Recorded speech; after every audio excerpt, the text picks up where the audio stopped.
Je suis venu d'abord parce que j'ai été invité très aimablement par le MEDEF et que de rencontrer des chefs d'entreprise, des créateurs de valeur, des créateurs d'emplois, des créateurs de richesses, des personnes qui sont à la fois impliquées territorialement mais aussi dans la compétition mondiale, c'est toujours extrêmement gratifiant.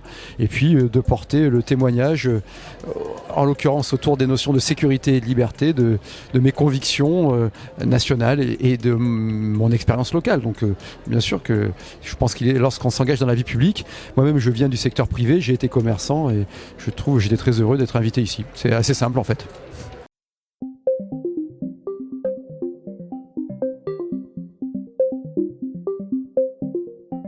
C'est une question très vaste parce que y a pas, on peut pas dire les entreprises comme on peut pas dire les Français. Il y a autant de cas de figures différentes que d'entreprises. Certaines ont des perspectives de croissance très fortes, mais elles sont très fragiles en termes de trésorerie. D'autres ont de la croissance forte aussi, mais elles n'ont pas les ressources humaines qu'elles voudraient trouver. D'autres, au contraire, sont dans une situation très difficile. Mais il ne faut pas s'arrêter à la crise Covid. Je pense que si on raisonne en macroéconomie, il faut regarder lucidement les forces du pays. On en a de nombreuses, mais aussi des grandes faiblesses qui étaient antérieures au Covid et qui ont été amplifiées par la crise Covid et qui viennent en particulier de l'excès de dépenses publiques, de l'excès d'endettement public et qui est le fruit de démagogie politique, de clientélisme depuis 40 ans et d'un effet de bureaucratie qui est une sorte de renoncement à la simplification, au bon sens. Donc ça, ce sont des réalités qu'il faut qu'on regarde. La perte de parts de marché sur le plan industriel, l'industrie manufacturière française ne représente plus que 10,5% du PIB. On était derrière l'Allemagne évidemment, on était derrière l'Italie, on est maintenant derrière l'Espagne.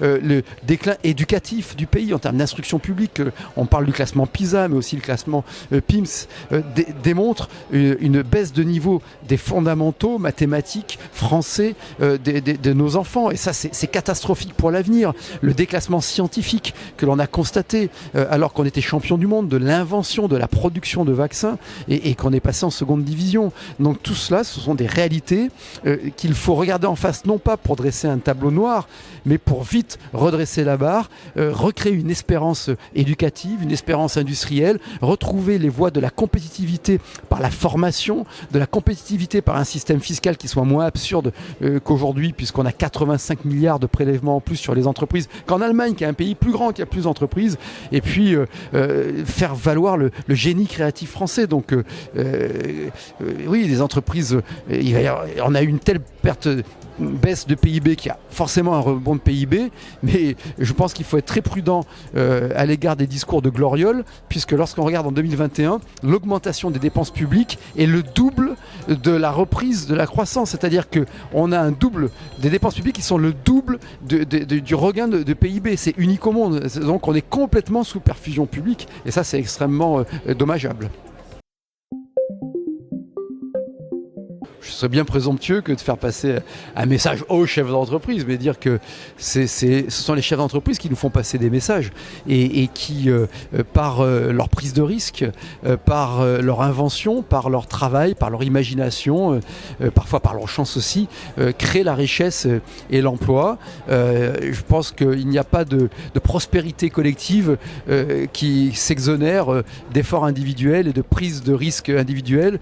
L'entreprise est obligatoirement dans l'audace et dans la prise de risque et le message que j'ai envie de dire, c'est si j'avais un message à faire passer, c'est que aujourd'hui, si on arrive uniquement par bon sens à retrouver les voies de la compétitivité, c'est pas simplement la compétitivité fiscale et sociale qui est un vaste sujet sur lesquels moi je travaille beaucoup avec les équipes qui m'entourent, mais également, je le répète, en termes de formation, en termes de mise en réseau, de système de recherche, tout simplement de changement de mentalité, d'abandonner cet absurde principe constitutionnel de précaution qui est en fait une hérésie et de le remplacer par un principe de responsabilité, bref, de recréer un environnement comportemental, de mentalité positif à l'acte entrepreneurial. Je pense que la France peut devenir l'Eldorado de l'Europe et que l'Europe, pour différentes raisons, si elle prend confiance en elle-même, si elle prend conscience du poids du marché européen, qui doit être un outil de puissance et pas simplement un moulin ouvert aux quatre vents de la mondialisation, mais un outil de puissance dans la mondialisation qui génère des flux, donc des opportunités, eh bien on peut vraiment avoir un avenir positif. On est à la croisée des chemins. Soit on est dans l'effondrement civilisationnel parce qu'on laisse filer notre culture, on ne maîtrise plus le régalien, l'autorité, la sécurité, l'immigration, l'éducation qui s'effondre et on va très mal. Soit on arrive à pallier ces difficultés, à rebondir, à se ressaisir et à créer une vraie refondation française. C'est à cela qu'on doit travailler. La refondation française, elle se fera bien sûr par une unité nationale autour de la culture, de l'éducation, de l'assimilation. Elle se fera par un État recentré sur le régalien et donc qui redonne une espérance sécuritaire, mais elle se fera par la prospérité et le moteur de la prospérité, c'est la liberté entrepreneuriale.